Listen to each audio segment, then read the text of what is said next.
تین چیزیں انسان کو ذلیل کر دیتی ہیں، تین چیزیں انسان کو رسوا کر دیتی ہیں۔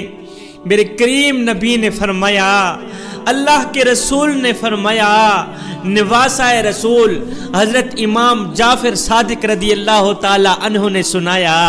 حضرت امام جعفر صادق رضی اللہ تعالی عنہ فرماتے ہیں، فرمایا تین چیزیں انسان کو ذلیل کر دیتی ہیں، تین چیزیں انسان کو رسوا کر دیتی ہیں۔ پوچھا گیا حضرت ایسی خطرناک تین چیزیں، گندی چیزیں کون کون سی ہیں؟ جوانوں خدارہ دل کے کانوں سے سنیے گا۔ حضرت امام جعفر صادق رضی اللہ تعالی عنہ نے فرمایا تین چیزیں انسان کو ذلیل کر دیتی ہیں۔ پہلی چیز، عورت کی صحبت میں زیادہ دیر تک بیٹھنا۔ عورت کی صحبت میں زیادہ دیر تک بیٹھنے والا شخص دنیا و آخرت میں ذلیل ہو جاتا ہے، رسوا ہو جاتا ہے، کیونکہ عورت کی صحبت میں زیادہ دیر تک بیٹھے رہنے سے نفسانی خواہشات پیدا ہوتی ہیں، نفسانی خواہشات ابھرتی ہیں، اور جب انسان کے دل میں نفسانی خواہشات پیدا ہو جاتی ہیں، نفسانی خواہشات ابھر آتی ہیں، پھر انسان اپنے ہاتھوں سے ہی اپنی تباہی اور بربادی لکھ دیتا ہے۔ مجھے حضرت سیدنا عمر فاروق رضی اللہ تعالی عنہ کے دور کا ایک چھوٹا سا واقعہ یاد آ گیا۔ جوانوں دل کے کانوں سے سنیے گا۔ حضرت عمر فاروق رضی اللہ تعالی عنہ کا دور مبارک تھا۔ آپ کہیں جا رہے تھے، جاتے جاتے راستے پر آپ نے دیکھا ایک لاش پڑی ہوئی، مردہ لاش پڑی ہوئی۔ آپ نے دیکھا کس نے اس کو مارا ہے، کس نے قتل کیا ہے؟ اجنبی لاش پڑی ہوئی ہے، پتہ نہیں کون پڑا ہے، مرا پڑا ہے۔ حضرت عمر فاروق رضی اللہ تعالی عنہ نے گرد و نواح اپنے کارندے چھوڑ دیے، ابھی اور اسی وقت قاتل کا پتہ کرو، قاتل کو لے کر آؤ، کس نے اس کو مارا ہے؟ معلوم نہیں کس نے اس کو مارا ہے۔ پورا دن کارندے اس کے قاتل کو ڈھونڈتے رہے، سپاہی اس لاش کے قاتل کو ڈھونڈتے رہے، بھرپور کوشش کی، کافی کوشش کرنے کے بعد بھی قاتل نہ ملا۔ حضرت عمر فاروق رضی اللہ تعالی عنہ اس کو دفنا کر گھر کو چلے گئے۔ 9 ماہ بعد حضرت عمر فاروق رضی اللہ تعالی عنہ کا اسی راستے سے گزر ہوا، این اسی جگہ پر جہاں 9 ماہ پہلے ایک لاش پڑی ہوئی تھی، اب اسی جگہ پر ایک زندہ بچہ پڑا ہوا ہے۔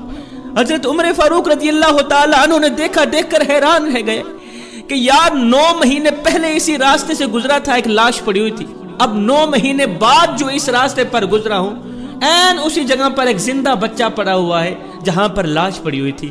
حضرت عمر فاروق رضی اللہ تعالی عنہ نے بچے کو دیکھا، زندہ بچے کو دیکھا، بسم اللہ پڑھتے ہوئے بچے کو اٹھایا۔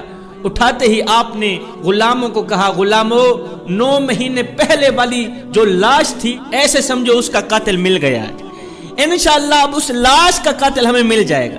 حضرت عمر فاروق رضی اللہ تعالی عنہ نے کیا کیا، اس بچے کو ایک عورت کو دیا، کہا تو نے اس بچے کی حفاظت کرنی ہے، تو نے اس بچے کی دیکھ بھال کرنی ہے، اس بچے کو کھلانا ہے، اس بچے کو دودھ پلانا ہے، اس کو تو نے بڑا کرنا ہے، اور میں تیرے ذمہ ایک کام لگا رہا ہوں۔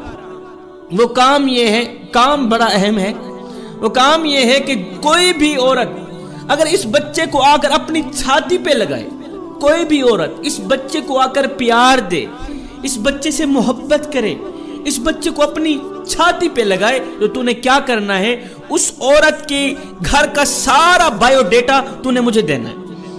اس عورت کے گھر کا اتا پتہ پوچھ کر، اس کا نام پوچھ کر تو نے فوراً عمر کو اطلاع دینی۔ جو عورت بھی اس بچے کو چھاتی پہ لگے، جو عورت بھی اس بچے کو پیار کرے، محبت کرے، اس عورت کا اتا پتہ پوچھنا ہے، فوراً ہی عمر کو اطلاع دینی، فوراً ہی تو نے مجھے اطلاع دینی۔ حضرت عمر فاروق رضی اللہ تعالی عنہ نے اس نگران عورت کے لیے، بچے کی حفاظت کرنے والی عورت کے لیے وظیفہ مقرر کر دیا۔ ہر مہینے اسے تنخواہ ملا کرتی تھی، ہر مہینے اسے بچے کی حفاظت کے لیے جو خرچہ آتا تھا وہ اسے ملا کرتا تھا۔ بچہ تھوڑا سا بڑا ہو گیا، جب تھوڑا سا بڑا ہوا، کسی کے گھر کی نوکرانی ملازمہ اس نگران عورت کے گھر آئی، آ کر کہنے لگی میری جو مالکن ہے نا، تیرا بچہ میری مالکن کو پسند آ گیا ہے، میری مالکن تیرے بچے سے پیار کر بیٹھی ہے، محبت کر بیٹھی ہے، لہٰذا وہ تیرے بچے کو مانگنا چاہتی ہے، بچہ تو ہمیں دے دے، بدلے میں جو مانگنا ہے مانگ، ملکانی تجھے دینے کو تیار ہے۔ اب یہ تو موقع کی تاغ میں تھی، اس نے فوراً حامی بھر لی، میں بچہ دینے کو تیار ہوں۔ ساری جان پہچان کرنے کے بعد، تحقیق کرنے کے بعد، نام پوچھنے کے بعد فوراً حضرت عمر فاروق رضی اللہ تعالیٰ عنہ کو اطلاع دی۔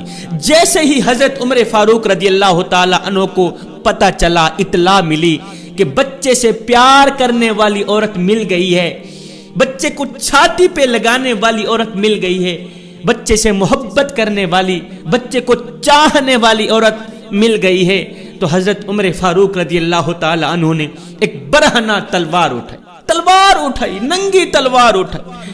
امیر المومنین حضرت عمر فاروق رضی اللہ تعالی عنہ نے تلوار اٹھائی، دوڑتے ہوئے اس عورت کے گھر کو جا رہے ہیں۔ جیسے ہی اس عورت کے گھر قدم رکھا تو دیکھتے ہیں وہ گھر تو ایک انصاری صحابی کے گھر ہے۔ انصاری صحابی نے جب حضرت عمر فاروق رضی اللہ تعالی عنہ کو غصے کی حالت میں دیکھا، آپ کے چہرے پر غضبناک آثار دیکھے، ڈر گیا، آج کیا ہو گیا ہے؟ ننگی تلوار ہاتھ میں ہے، امیر المومنین غصے میں ہے، غضب کے آثار چہرے پر نمودار ہیں، اور آئے بھی ہمارے گھر میں ہے۔ دوڑ کر آگے گیا، حضرت کیا ہو گیا؟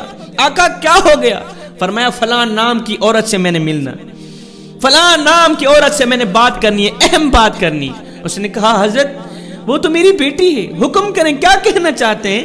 آپ اتنے جاہو جلال میں ہیں، غصے میں ہیں، آپ کے ہاتھ میں ننگی تلوار ہے، خیر تو ہے میری بیٹی نے کوئی جرم کیا ہے، میری بیٹی نے کوئی گناہ کیا ہے؟ حضرت عمر فاروق رضی اللہ تعالی عنہ نے فرمایا نہیں، میں نے تیری بیٹی سے ہی بات کرنی ہے۔ اس نے کہا حضرت تھوڑی دیر کے لیے ٹھہریں، میں گھر والوں کو بتا کے آتا ہوں۔ فوراً کمرے کے اندر گیا، امیر المومنین آئے ہیں، ادباً کھڑے ہو جاؤ، احتراماً کھڑے ہو جاؤ۔ سارے کھڑے ہو گئے، حضرت عمر فاروق رضی اللہ تعالی عنہ کمرے کے اندر داخل ہوئے۔ داخل ہوتے ہی آپ نے فرمایا سارے باہر نکل جائے، میں نے اکیلی بچی سے ہی بات کرنی۔ اکیلی بچی کھڑی ہے، دروازے بند، سارے باہر نکل گئے۔ حضرت عمر فاروق رضی اللہ تعالی عنہ نے تلوار کی نوک اس لڑکی کی گردن پر رکھی، بازو پہ رکھی، فرمایا اب بتا، تیرے اندر جو کچھ چھپا ہوا ہے مجھے بتا دے، جو سچائی ہے مجھے بتا دے، آخر معاملہ کیا ہے، آخر وجہ کیا ہے، حقیقت مجھے بتا دے، نہیں تو ابھی اور اسی وقت تیرا سر تن سے جدا کر دوں گا۔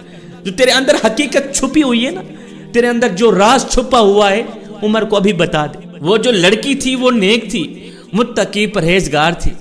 اس نے کہا آقا قربان جائیں آپ کے نام پر، آپ کی شان پر، اے میرے نبی کے قدموں پہ بیٹھنے والے عمر، یا امیر المومنین، ہم آپ کے در کے کمی ہیں، ہم آپ کے در کے نوکر ہیں، آپ کے ٹکڑوں پہ پلنے والے لوگ ہیں، ہم کون ہوتے ہیں آپ کے آگے سچائی بیان نہ کرنے والے؟ ہم میں ہمت ہی کیا ہے؟ آپ تلوار ہٹا دیں، جو میرے اندر چھپا ہوا ہے سب کچھ بتاتی ہوں۔ حضور آپ اتنی تکلیف کر کے یہاں تک پہنچے، مجھے اپنے پاس بلا لیتے، میں آپ کے پاس چل کے آ جاتی۔ حضرت عمر فاروق رضی اللہ تعالی عنہ نے اس کے بازو سے تلوار کی نوک ہٹا لی۔ اب اس نے حقیقت بیان کی، اس نے کہا حضور کافی عرصہ پہلے ایک بڑھیا عورت ہمارے گھر میں آیا کرتی تھی، روزانہ آیا کرتی تھی، آتی جاتی رہی، ہمارے گھر میں پکاتی تھی، ہمارے گھر میں کھاتی تھی، ایک ہی چولہے پہ پکتا تھا، اکٹھے بیٹھ کے کھاتے تھے۔ کافی عرصے سے وہ آتی جاتی رہی، وہ اپنے دل کے حال ہمیں سناتی تھی، ہم اپنے دل کے حال انہیں سناتے تھے، وہ ایسے بن گئی جیسے وہ ہمارے گھر کی افراد ہے۔ حضور ایک دن وہ بڑھیا کہیں لمبے سفر کو جا رہی تھی، اس نے مجھے کہا کہ میری ایک بیٹی ہے، کچھ دنوں کے لیے میں وہ آپ کے گھر چھوڑ کے جانا چاہتی ہوں، جب میں سفر سے واپس آؤں گی تو اپنی بیٹی کو لے جاؤں گی، میری جوان بیٹی ہے، خوبصورت بیٹی ہے۔ جب وہ بیٹی لے کر میرے گھر میں آئی تو وہ دکھنے میں تو بہت ہی زیادہ خوبصورت لڑکی تھی، مگر وہ لڑکی کے روپ میں لڑکا تھا، وہ دکھنے میں لڑکی لگتی تھی، کوئی بھی اسے دیکھتا، عورت بھی دیکھتی، عورت بھی یہی کہتی کہ یہ لڑکی ہے، دراصل وہ لڑکا تھا، مجھے بھی علم نہیں تھا، میں بھی یہی سمجھی کہ یہ لڑکی ہے۔ حضور ایک دن میرے گھر میں کوئی نہیں تھا، وہ لڑکی اور میں اکیلے تھے، اس لڑکے نے مجھے کوئی ایسی چیز کھلائی کہ میں غفلت کی نیند سو گئی۔ حضور رات کو کمرے کے اندر ہم دونوں اکیلے سوئے ہوئے تھے، اس کمینے نے مجھے اکیلا پایا اور اپنی ہوس پوری کرنے کی بھرپور کوشش کی۔ حضور جب میری آنکھ کھلی تو اس نے مجھ سے زیادتی کر ڈالی تھی، مجھ سے گناہ کر دیا تھا۔ جب میری آنکھ کھلی تو میرے سامنے میرے نزدیک ایک خنجر پڑا ہوا تھا، حضور میں نے خنجر اپنے دونوں ہاتھوں سے لیا، اس کے سینے پر مارا، وہ کمینہ وہی مر گیا، مگر افسوس اس کا ناپاک نطفہ میرے اندر رہ گیا۔ حضور جب یہ کمینہ مر گیا میں نے اس کی لاش اٹھائی، فلاں راستے پر پھینک کے آ گئی۔ حضور 9 ماہ بعد اس کمینے کا جو نطفہ تھا وہ بچے کی صورت اختیار کر گیا۔ 9 ماہ بعد جب بچہ پیدا ہوا وہ بچہ بھی میں نے اٹھایا، اسی جگہ پر چھوڑ آئی، اسی جگہ پر رکھ آئی جہاں اس بچے کے باپ کی لاش میں نے رکھی تھی۔ حضرت عمر فاروق رضی اللہ تعالی عنہ نے جب اس کی سچائی سنی، جب اس کی حقیقت سنی، جب اس عورت نے، اس نیک عورت نے، نیک لڑکی نے اپنے دل کا حال حضرت عمر فاروق رضی اللہ تعالی عنہ کو بتایا تو حضرت عمر فاروق رضی اللہ تعالی عنہ نے فرمایا، بچی اللہ تجھ پہ راضی ہو، اللہ تم پہ راضی ہو، تو نے عمر کو حقیقت بتائی، تو نے حق بیان کیا، تو نے سچ بیان کیا۔ اگر وہ نوجوان، اگر وہ لڑکا لڑکیوں کی صحبت میں نہ بیٹھتا ہرگز یہ گناہ نہ کرتا۔ جو مدعے کی بات ہے، اگر وہ لڑکا لڑکیوں کی صحبت میں نہ بیٹھتا ہرگز یہ گناہ نہ کرتا۔ اس نے گناہ کیا ہے، وجہ صرف لڑکیوں کی صحبت ہے، عورتوں کی صحبت۔ حضرت سیدنا امام جعفر صادق رضی اللہ تعالی عنہ نے فرمایا 3 چیزیں انسان کو رسوا کر دیتی، 3 چیزیں انسان کو ذلیل کر دیتی۔ پہلی چیز عورتوں کی صحبت میں زیادہ دیر تک بیٹھنا، عورتوں کی صحبت میں بیٹھنے والا شخص ذلیل ہو جاتا ہے، خوار ہو جاتا ہے۔ فرمایا دوسری چیز امیروں کی صحبت میں بیٹھنے والا شخص، امیروں کی صحبت میں زیادہ دیر تک بیٹھنا یہ وہ عمل ہے جس سے انسان کو اپنی ہی نعمتیں حقیر لگتی ہیں۔ جب انسان کو حاصل کی گئی یہ نعمتیں حقیر لگتی ہیں تو پھر انسان شکر نہیں کر پاتا، ان نعمتوں کا شکر کرنا بھول جاتا ہے۔ تیسری چیز جاہل کی صحبت میں بیٹھنا۔ یاد رکھنا جاہل کے سوال کا جواب خاموشی ہے، خاموشی اختیار کرنا ہے۔ جو انسان کسی جاہل سے بحث کرتا ہے وہ اپنے آپ کو ذلیل کر بیٹھتا ہے، وہ اپنے آپ کو رسوا کر بیٹھتا ہے۔ اگر تم چاہتے ہو کہ دنیا و آخرت میں تم سرخرو رہو تو پھر خدا را ان 3 چیزوں سے بچے رہنا۔